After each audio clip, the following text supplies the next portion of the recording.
We'll just move right to the top. So President Biden and the team here is doing everything we can to help get the hostages that Hamas took, get them released, including young children and, of course, Americans that are in that pool. Now, I know this is of great interest to all of you. I just want to let you know we're still working this hour by hour. I do not have an update for you on the hostage deal that we're trying to negotiate. But as you heard the Deputy National Security Advisor say yesterday, we believe we're closer than we've ever been. So we're hopeful. But there's still work to be done, and nothing is done until it's all done. So we're going to keep working on this. Is the U.S. working with Israel to create a safe area in Gaza for civilians? That gets into our negotiations here for the hostages. They have instituted, again, at our urging, they've instituted these daily humanitarian pauses. And in some cases, they were supposed to be 4 hours a day. They've actually expanded them up to 7 hours a day. So they're happening on a regular basis, and they're predominantly designed to allow people in the north to move through a couple of safe corridors to the south. So it's the pause to let people get out. That's the principal purpose of that.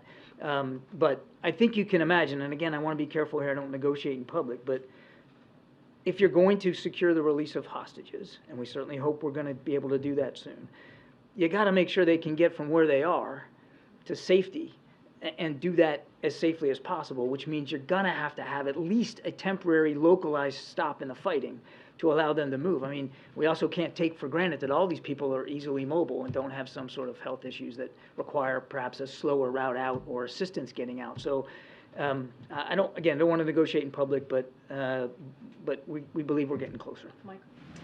John, is there nothing that the U.S. and Israeli governments can tell the hostage families without compromising the? I'm not going to lie here. There's in some cases a paucity of information. I mean, it has been difficult to get any great detail on every single hostage, where they are, how they are, and move that process forward in terms of informing the families. We'll do what we can. We're informing them to the maximum degree we can. They have a right to know everything that we know, and we'll just keep doing it on our own as best we can. All right, the second question was? The second question was, is the United States at all concerned that Israel is seen attacking a hospital after a hospital? We don't want to see hospitals as battlegrounds. We don't want to see firefights in hospitals.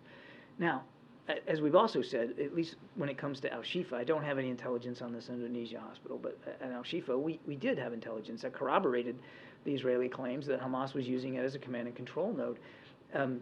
So it puts an added burden on Israel as they conduct operations in and around hospitals to be even more discriminate and more careful.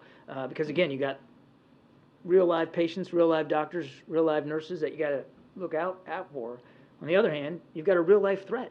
You got a group that seems to think it's okay to bury themselves in the basement of a hospital and use it to command and control their operations.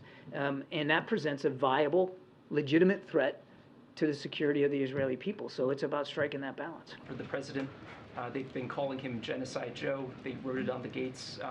Do you have a response? What Hamas wants, make no mistake about it, is genocide.